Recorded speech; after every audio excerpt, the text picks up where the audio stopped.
इसी जन्म में नहीं मिले पर भव में मिलता है। इसी जन्म में नहीं मिले पर भव में मिलता है। अपनी अपनी करनी का फल सबको मिलता है।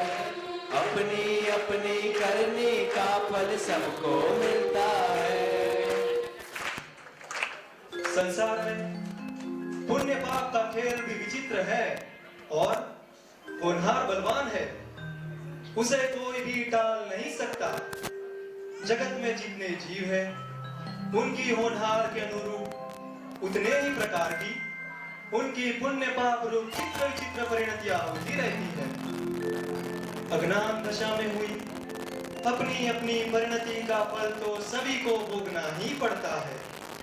स्वयं तीर्थंकर होने वाले जीवों ने भी अज्ञान दशा में अपने अपने पुण्य पाप के फल में नरक निगोद की पर्याय प्राप्त करके अनंत काल तक असह्य दुख सहन किए हैं।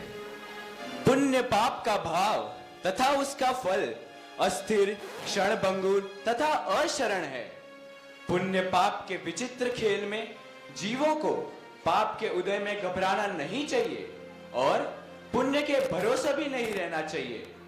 दोनों में निरपेक्ष रहना चाहिए। आयु समाप्त होने पर इंद्र, नरेंद्र या जिनेंद्र कोई भी जीव को बचा नहीं सकते। नदी के प्रवाह जैसे चंचल विषय पुण्य और संयोग अध्रुव एवं अशरण है। ज्ञानी पुरुष परिणामों की विचित्रता के समय स्वभाव का सामर्थ्य देखते हैं। तो ऐसे ही पुण्य पाप के फल बताने वाली प्रथमान योग पर आधारित कथा द्वारिकापुरी का दहन और श्री कृष्ण की मृत्यु किन संयोगों में और किसके निमित्त से हुई तथा सर्वज्ञ प्रभु की दिव्य ध्वनि द्वारा जैन दर्शन यानी के विश्व व्यवस्था में क्रमबद्ध पर्याय का महान सिद्धांत कैसे जैन दर्शन का प्राण है, वह बताते हैं नाटक सर्वज्ञता की सिद्धि द्वारा। तो आइए पेश है हरिवंश पुराण पर आधारित नाटक सर्वज्ञता की सिद्धि।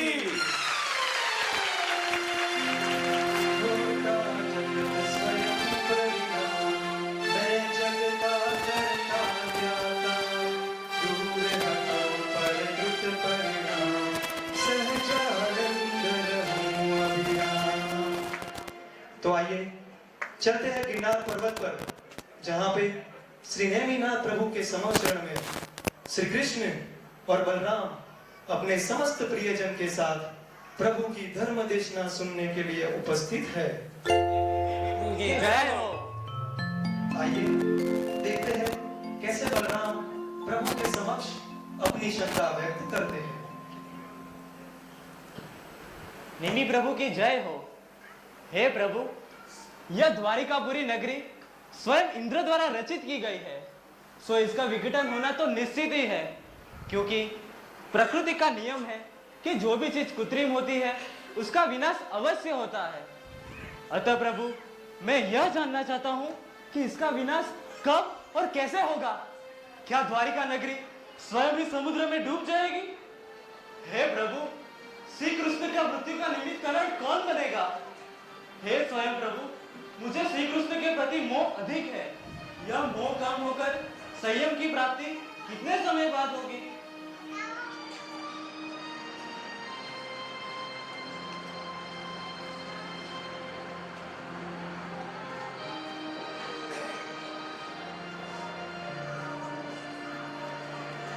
हे बलभद्र, ये द्वारिकापुरी नगरी 12वें वर्ष में मदिरा के निमित्त से सिपाही मुनि के द्वारा रोजवर्ष भस्मीभूत हो जाएगी। श्री कृष्ण अपने अंतिम समय में कौशाम्बी के वन में शयन करेंगे और श्री कृष्ण की मृत्यु उनके भाई जरत कुमार के निमित्त से होगी। हे बलभद्र, संसार के दुखों से भयभीत आपको भी उसी समय कृष्ण की मृत्यु का निमित्त पाकर तप की प्राप्ति होगी। तथा आप स्वर्ग में उत्पन्न होंगे।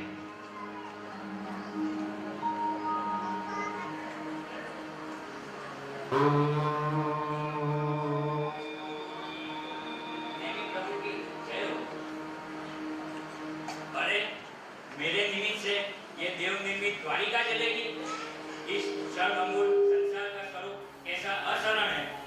मैं ये संसार से विरक्त होकर मुनि दीक्षा अंगीकार कर लेता हूँ और इस पाप से बचने के लिए 12 साल के लिए पूर्व दिशा की ओर चला जाता हूँ।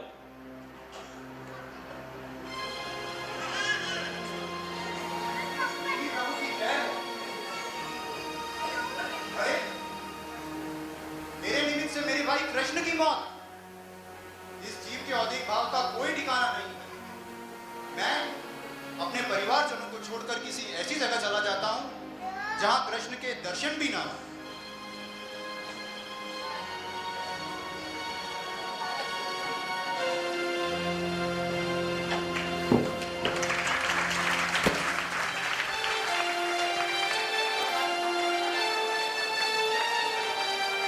नहीं,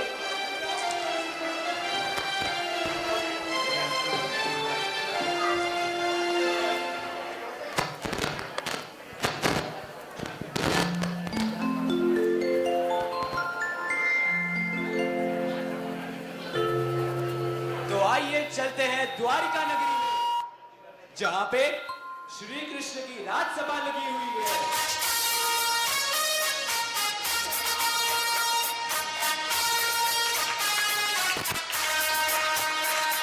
जहां पे श्री कृष्ण, बलराम, लक्ष्मण कुमार, शंभु कुमार, अनिरुद्ध कुमार, भानु कुमार, सिद्धार्थ सेनापति एवं मंत्री उपस्थित है। सुनो सभाजनों, जिनेंद्र के वचन अन्यथा नहीं होते। इसलिए मेरे माता पिता, भगिनी, पुत्रादि, परिजन तथा समस्त नगरवासी वैराग्य पूर्वक संयम धारण करके शीघ्र आत्मकल्याण कर लो। मैं किसी को नहीं रोकूंगा। मैं अपने भ्रातृप्रेमवश स्वयं व्रत दीक्षा धारण नहीं कर सकता, लेकिन जो भी व्रत दीक्षा ले के परिवार के पालन का भार मैं लूंगा। अतः द्वारिका नगरी भस्म हो जाए, इससे पूर्व जिसे अपना कल्याण करना हो वो शीघ्र कर ले, उसमें मेरी अनुमोदना है।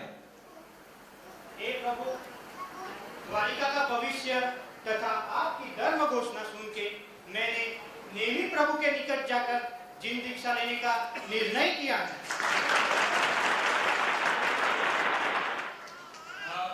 जैसी शोभा विद्रागता में है, वैसी राग में कहा। यह राजपुत्र का पद मेरी शोभा नहीं है, यह पद अपद है। मेरा स्वपद मेरा शुद्धात्मा है। इस अध्रुव संसार में मेरा शुद्धात्मा ही शरण है। मैं भी नेमी प्रभु के समूह शरण में जाकर मुनि दीक्षा अंगीकार करूंगा।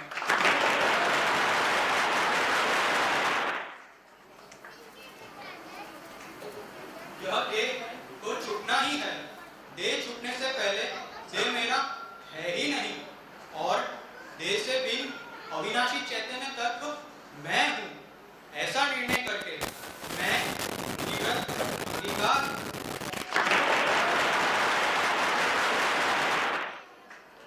अर्चक्री नारायण श्री कृष्ण जैसे पिता का संयोग तथा द्वारका जैसा संयोग अवश्य वियोग को प्राप्त होने वाले हैं। संयोग और संयोगी भाव जिसे छूटे भी नहीं, ऐसा अलिंगी आत्मा मैं हूँ। ऐसे भेद ज्ञान पूर्वक मैं भी जिन दीक्षा अंगीकार करूंगा। हे राजन, मैं आपकी चतुरंगी सेना का सेनापति नहीं, पर मोह रूपी सेना पर विजय प्राप्त कर सकूं, ऐसा सेनापति आत्मा हूँ। मैं भी जिनेश्वरी दीक्षा अंगीकार करूंगा। सुनो मंत्री जी, द्वारिका नगरी में संपूर्ण शराबबंदी कर दो, और जो जो शराब तैयार है उसे भी जंगल में दूर दूर फिकवा दो।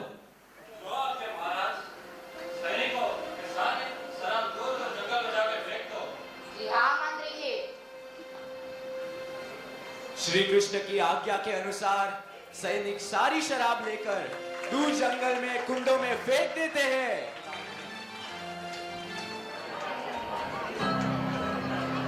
धीरे धीरे समय बीतता जाता है।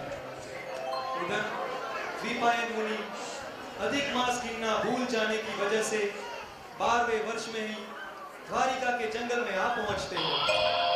इधर द्वारिका में यादव कुमारों का क्या हाल है वह देखते हैं। चलो चलते हैं। चलो भाई व्यायाम करते हैं। हाँ क्यों नहीं।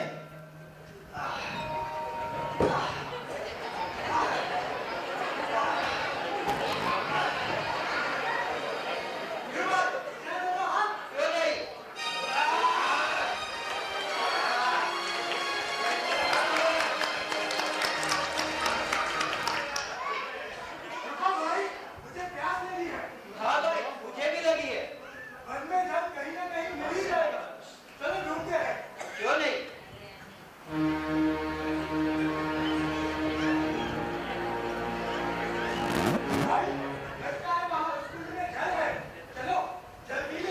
क्यों नहीं भाई। यादव कुमार चलते हैं और वही शराब जो श्री कृष्ण द्वारा फिकवाई थी वह पीकर उन्मत्त हो जाते हैं।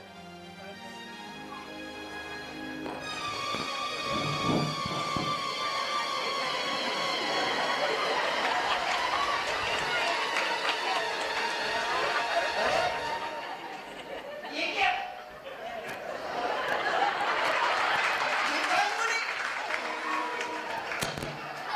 द्वारिका जलाने वाले। भगवान ने कहा था कि 12 साल के बाद इनके निमित्त से द्वारिका पूरी जलेगी। लेकिन इस निमित्त को आज ही हटा दे दो। ना रहेगा बात ना बजेगी बांसुरी। चलो भाई इस निमित्त को आज ही हटा देते हैं। हाँ बड़े आए द्वारिका जलाने वाले। यही नहीं रहेंगे तो द्वारिका कैसे जलेगी।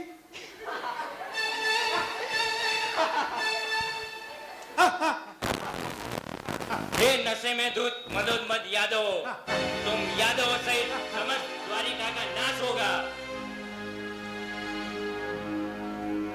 यादव कुमारों द्वारा हो रहे द्विपायन मुनि के अपमान का संदेशा श्री कृष्ण और बलराम के पास पहुंचता है।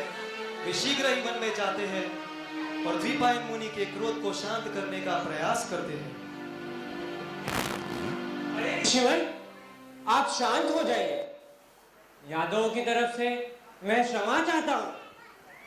हाँ मुनिवर, आप को छोड़ दो। वे लोग मद्यपान के नशे में अनाप शनाप बोल रहे हैं। मैं इनको समझाता हूँ। श्री कृष्ण और बलराम यादवों को समझाने का बहुत प्रयत्न करते हैं, फिर भी द्विपायन मुनि का क्रोध शांत नहीं होता है। नहीं, मेरा इतना घोर अपमान ये मुझसे सहन नहीं होता। मैं इसका बदला जरूर लूंगा।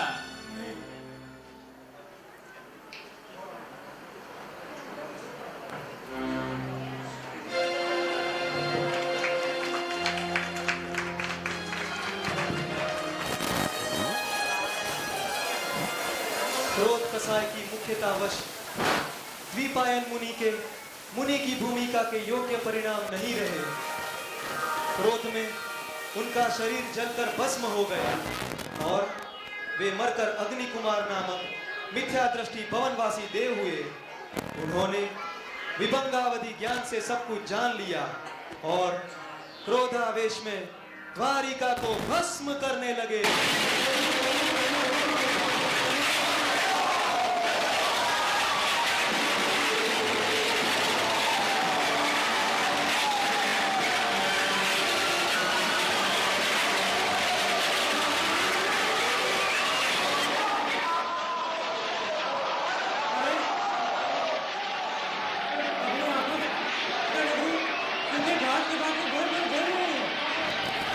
हमारे माता पिता परिजन तथा प्रजाजन कोई तो बचाओ। हे देव आप तो कुछ कीजिए। भाई बलराम अग्नि बुझाने का कोई साधन भी नहीं दिख रहा। चलो भाई बलराम, नगरी का घर तोड़कर समुद्र जल से आग बुझाने का प्रयत्न करते हैं। हाँ भाई।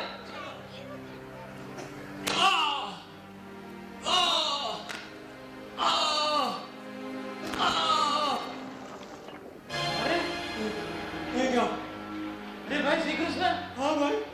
ये जल तो तेल में परिणमित हो गया। हाँ। इससे तो आग और बढ़ने लगी है। हाँ भाई। ये आग बुझाना असंभव है। हाँ भाई। चलो माता पिता को बाहर निकाल लेते हैं। चलो भाई। दोनों भाई माता पिता को रथ में बिठाकर घोड़े जोत देते हैं।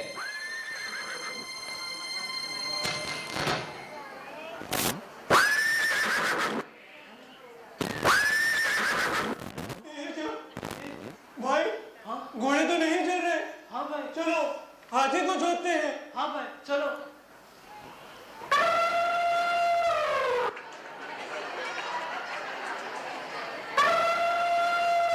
अरे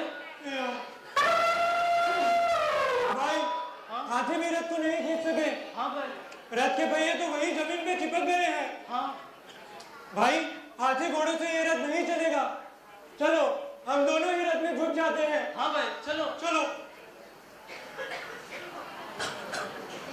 श्री कृष्ण और बलराम दोनों समान योद्धा स्वयं रथ में जूझ जाते हैं और अपना पूरा सामर्थ्य लगाकर रथ को खींचने का प्रयास करते हैं।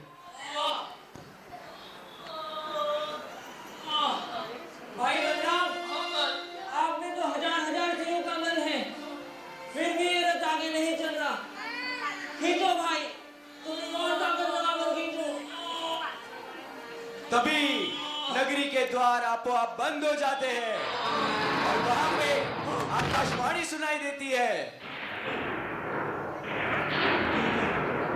हे नारायण, हे बलराम, भगवान की वाणी के अनुसार मात्र तुम दोनों भाई ही द्वारिका से जीवित निकल सकोगे। तीसरा कोई भी नहीं। स्वयं अपने माता पिता को भी तुम नहीं बचा सकते। होनी को कोई नहीं टाल सकता। पुत्रों, तुम निकल जाओ। तुम्हारे जीवित रहने से वंश का घात नहीं होगा।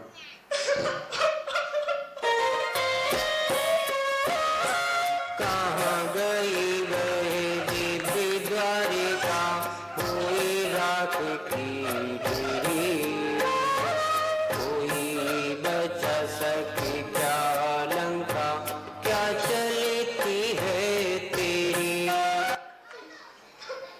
भाई, ये कैसा आचरण संसार है। सुवर्ण एवं रत्नमयी द्वारिका नगरी घास की भांति भड़ जल रही है।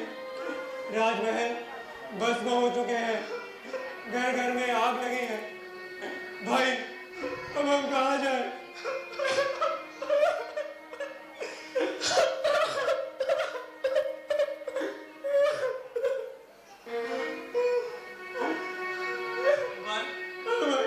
हम दक्षिण में पांडवों के पास जा सकते हैं। चलो भाई।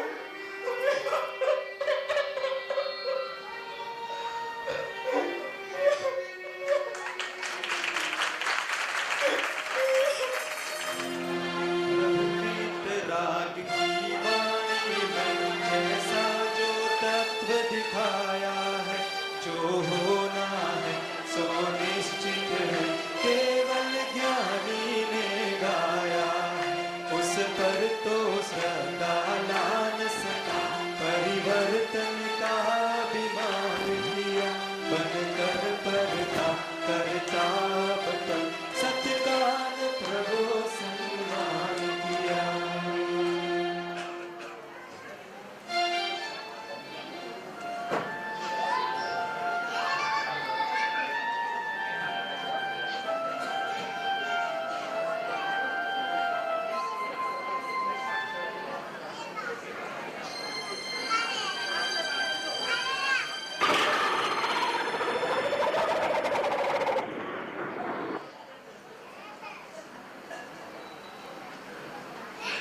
भाई, भवितव्यता दुर्निवार है। होने को कोई टाल नहीं सकता। जब जिसके निमित्त से जो होना है वह कभी उसी के निमित्त से होकर रहता है। महान केवल ज्ञानी जिनेंद्र उसे जान तो सकते हैं, लेकिन इंद्र या जिनेंद्र उसे आगे पीछे नहीं कर सकते। हाँ भद्र, जिन निविदाधीन दृष्टि वालों को भगवान की सर्वज्ञता पर पूरा भरोसा नहीं होता, अगर उन्हें भगवान की बात पे विश्वास होता तो वो उन्हें टालने का असफल प्रयत्न ही नहीं करते। तभी तो द्विपायन मुनि ने जिन वचन की श्रद्धा छोड़कर 12 वर्ष के लिए पूर्व दिशा की ओर चले गए, किंतु अधिक मास भूलने के कारण जल्दी आई और अनेक जीवों की मृत्यु का कारण बने। हकीकत में द्वारिका की उपादान योग्यता ही ऐसी थी। हाँ भद्र, जिन निमित्तों से पूरी द्वारिका नगरी जल गई, वे भी नहीं इसलिए कि द्वारिका नगरी जले, वे तो निमित्तों को दूर हटा के अपने आप को सुरक्षित समझने लगे, पर उन्होंने उपादान पर तो ध्यान ही नहीं दिया। प्रजा और द्वारिका के प्रति 3 राग के कारण जो शराब तैयार थी उसे भी हमने जंगलों में दूर दूर फेंकवा दी, किंतु वही शराब पत्थर के कूड़ों में पड़ी पड़ी ज्यों-ज्यों पुरानी हुई, ज्यों-ज्यों अधिक मादक हुई और उसे पीकर यादव उन्मत्त हो चले। हाँ भाई, नेमी प्रभु ने तो उसी समय 12 वर्ष बाद जलने वाली द्वारिका को स्पष्ट आँख की लपेटों में देख लिया था। और जब ऐसी होनार हुई तो द्वारिका की रचना करने वाले देव भी दूर हो गए और सोचो तो नहीं, जल भी तेल में अनुरूप होकर आग बढ़ाने का काम कर दिया। हाँ भाई, अर्थात जो द्रव्य की जो पर्याय जिस काल में जो निमित्त और जो पुरुषार्थ पूर्वक होने वाली है, वह द्रव्य की बड़ी पर्याय बड़ी काल में वही निमित्त और पुरुषार्थ पूर्वक ही होती है, अन्यथा नहीं।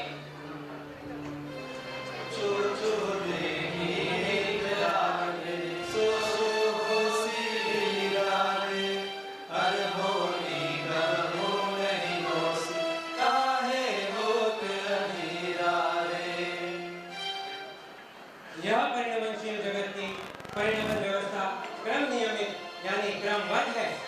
अनादिकाल से जगत में होने वाले सब परिणमन एक निश्चित क्रम से सुव्यवस्थित रूप से हो रहे हैं। हाँ भगवान, सर्वज्ञ भगवान के ज्ञान में वही झलकता है। प्रत्येक कार्य अपने अपने उपादान अनुसार होता ही रहता है। चलो भाई, अब चलते हैं। चलो। दोनों भाई चलते चलते कौशाम्बी के भयंकर वन में जा पहुंच गए।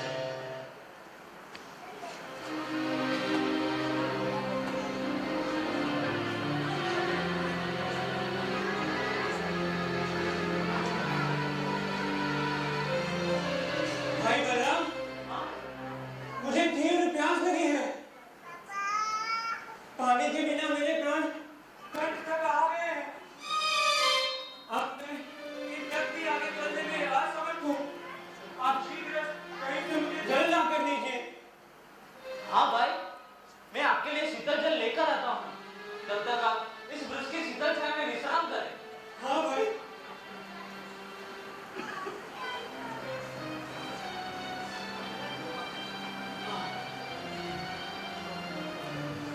बल क्षेत्र की 3 खंडों की और बल विक्रम में अनुपम यह मेरा भाई आज इतना विवश क्यों हो रहा है?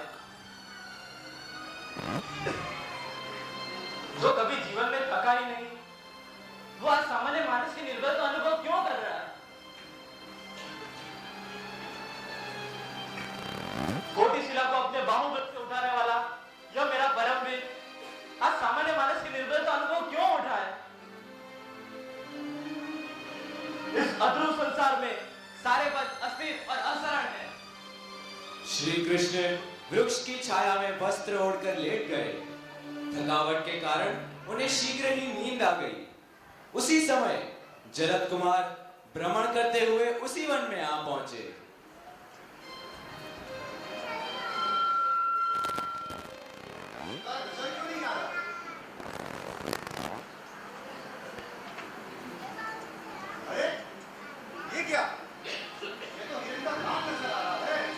धनुष खींचकर जरद कुमार ने संध्यान किया और तीर छोड़ा।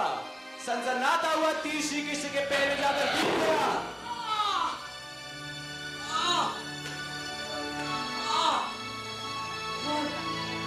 यह किस अकारण शत्रु ने मेरे पक्तल को भेजा है? वह सामने आए और मुझे अपना नाम और कुल बताए। मैं?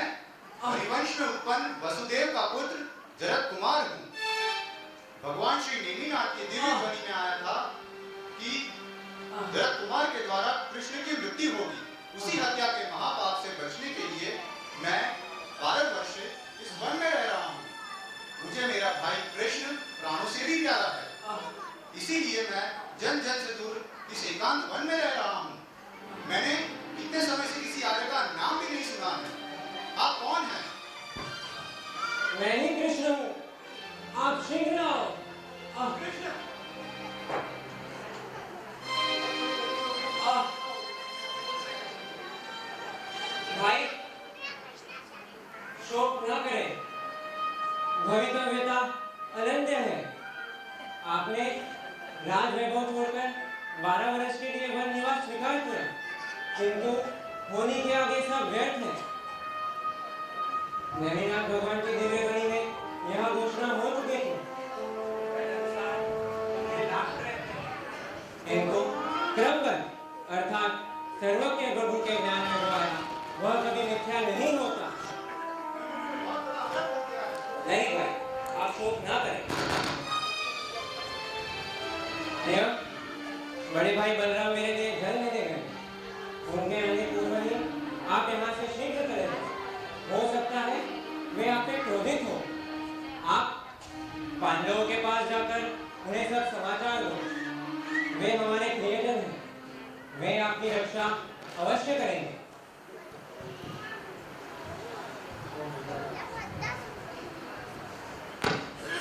और ये कौस्तुभ मणि परिचय के लिए साथ लेकर तुम शीघ्र चले जाओ।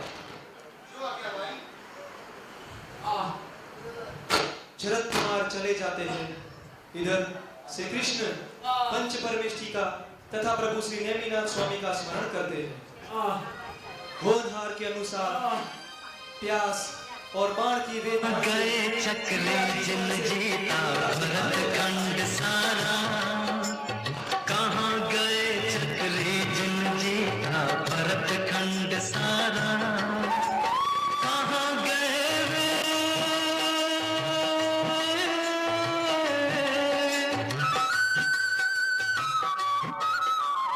कहाँ गए वे राम और लक्ष्मण जिन रावण मारा, कहाँ कृष्ण रुक्मणी सत्यभामा और संपत्ति सगरे, कहाँ गए वह रंग महल और सुवर्ण की नगरी। दूसरी ओर बलराम का क्या होता है वह देखते हैं।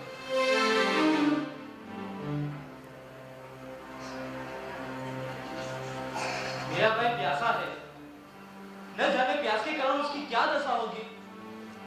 कहीं जल भी नजर नहीं आ रहा।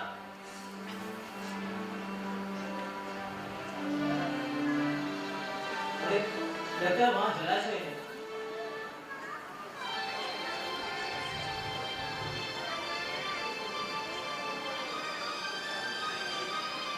अरे संभवत भद्र के कारण विश्राम कर रहे हैं, उसे स्वयं ही जागने दिया।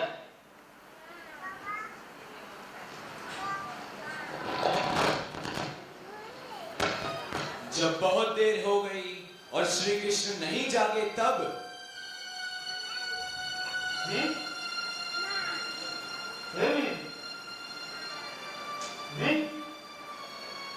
इतना अधिक क्यों सो रहे हो? उठो और अपनी इच्छा अनुसार जल पियो।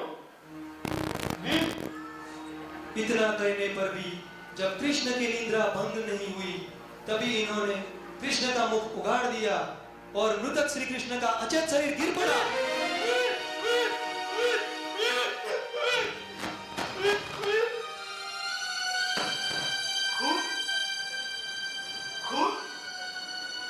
लगता है किसी ने सोते समय इन पे बाण से प्रहार किया है। किस अकाल शत्रु ने मेरे भाई पे प्रहार किया है? वो सामने आए, सामने आए। कोई भी उनके समक्ष उपस्थित नहीं हुआ। तब वे निरुपाय होकर श्री कृष्ण को गोद में लेकर करुण विलाप करने लगे। वे बार बार उनका सिर सूंघते, उन्हें चूमते, फिर अनर्गल प्रलाप करने लगते। फिर वे श्री कृष्ण के शव को लेकर वन में यूं ही भ्रमण करने लगे।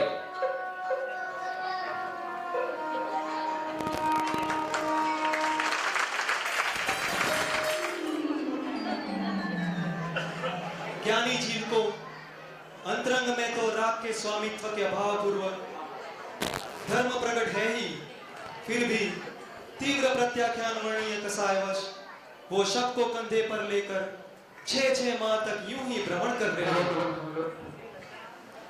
उधर बलराम का भाई सिद्धार्थ, जो उनका सेनापति था, वह मरकर स्वर्ग में देव हुआ था तथा उनके दीक्षा लेने के समय बलराम ने उनसे यह वचन लिया था कि यदि मैं मोहग्रस्त हो जाऊं तो आप आकर मुझे उपदेश देकर मार्गच्युत होने से बचाओगे। तो आइए देखते हैं कैसे सिद्धार्थ सेनापति का जीव अपनी वचन निभाते हैं।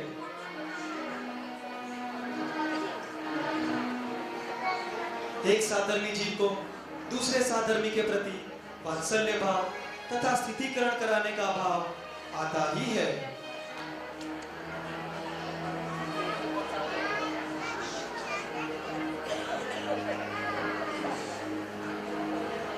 अरे देखो, मेरे पूर्व गांव का भाई बलराम, लोग बस इसकी क्या अवस्था हो रही है।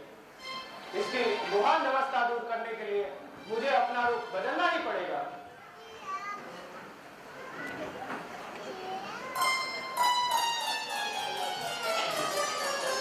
देव ने रूप बदलकर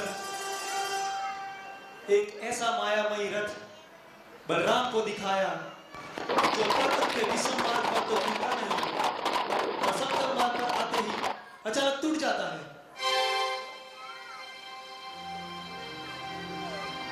अरे भाई, ये रथ पहाड़ के विषम मार्ग पे टूटा नहीं और समतल मार्ग पे टूट गया। ये बड़ी आश्चर्य की बात है। अब ये ठीक नहीं हो सकता, इसे ठीक करना व्यर्थ है। हाँ, ठीक कहते हैं आप। महाभारत के युद्ध में जिस कृष्ण का बाल भी बाका नहीं हुआ, वह जरक कुमार के साधारण बाण लगने से इस अवस्था तक पहुंच सकता है, तो क्या मेरा रथ समतल भूमि पर नहीं टूट सकता? बलराम उस बात की उपेक्षा कर देते हैं। इसीलिए देव एक और युक्ति करते हैं। यहाँ पर देव पाषाण पे कमल का पुष्प उगाने की चेष्टा करते हैं।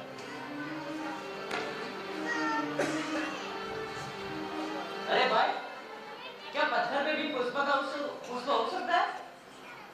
ठीक है, पत्थर पे तो कमल नहीं उग सकता, किंतु मृत शरीर में कृष्ण अवश्य जीवित हो उठेंगे, नहीं? बलराम फिर से उस बात की उपेक्षा कर देते हैं।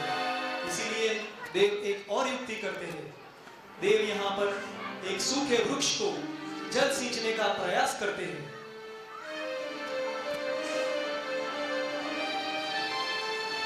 अरे भाई, इस सूखे वृक्ष को पानी सींचने से क्या लाभ है? क्या ये फिर से हरा हो जाएगा? मेरे वृक्ष सींचने से तो यह हरा नहीं होगा, किंतु मृत कृष्ण को स्नान भोजन आदि कराने से वे अवश्य जीवित हो उठेंगे, नहीं? बलराम फिर से उस बात की उपेक्षा कर देते हैं। इसीलिए देव एक और युक्ति करते हैं। यहाँ पर देव एक मृत बैल को घास चारा खिलाने का ढोंग करते हैं।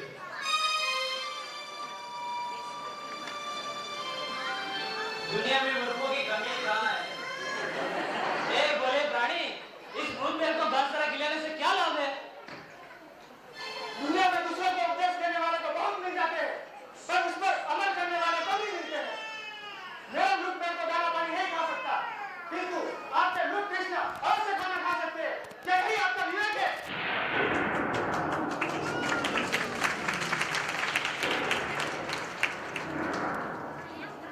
हाँ भद्र, आप ठीक कह रहे हो। श्री कृष्ण का शरीर सही में प्राण रहित हो गया है। मैं अब तक श्री कृष्ण के मुंह में अंधा हो रहा था। अरे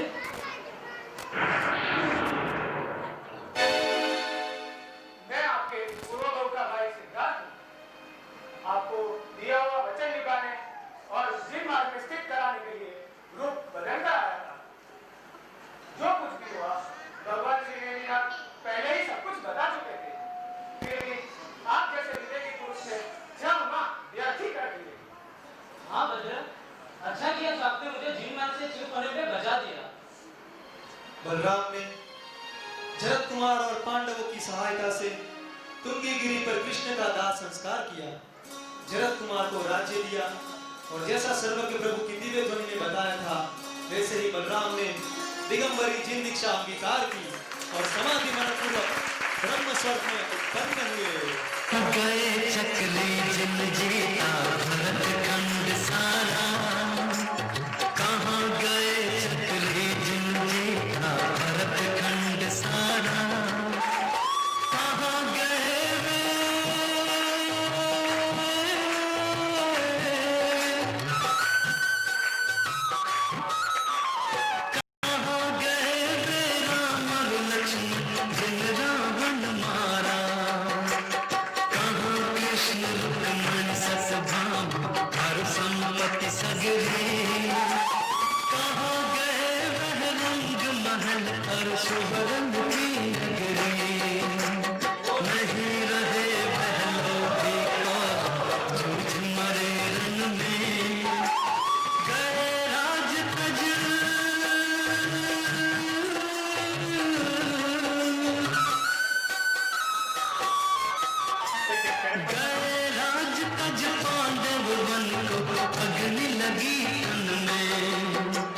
मोह नींद से उठ रे चेतन, तुझे जगावन को।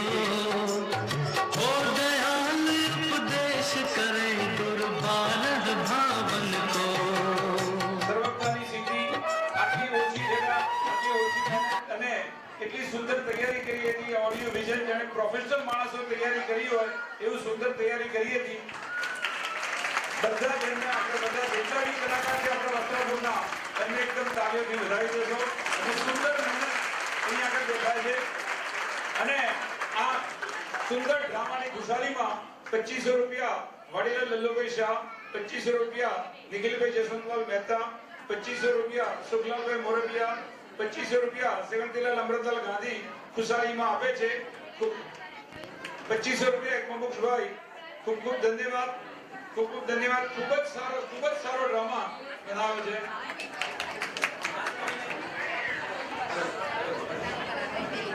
અમે બાકી બધા કલાકારો સાથે આપણું મારી હરીની આભાર માનીએ છીએ. અમે રોજ રાતે 12 વાગ્યા સુધી પ્રેક્ટિસ કરતા હતા, છતાં બી અમારી સાથે જાગતો હતો અને સવારે વહેલા ઉઠીને આપણા માટે પૂજાની સામગ્રી તૈયાર કરતો હતો. એટલે special thanks to Haribhai. Thank you. અને ક્યાંય પણ આ નાટક કરતા કોઈ ભૂલ ચૂક થઈ ગઈ હોય કાં તો કોઈ વિરાધના થઈ હોય તો એના બદલ અમે માફી માંગીએ છીએ.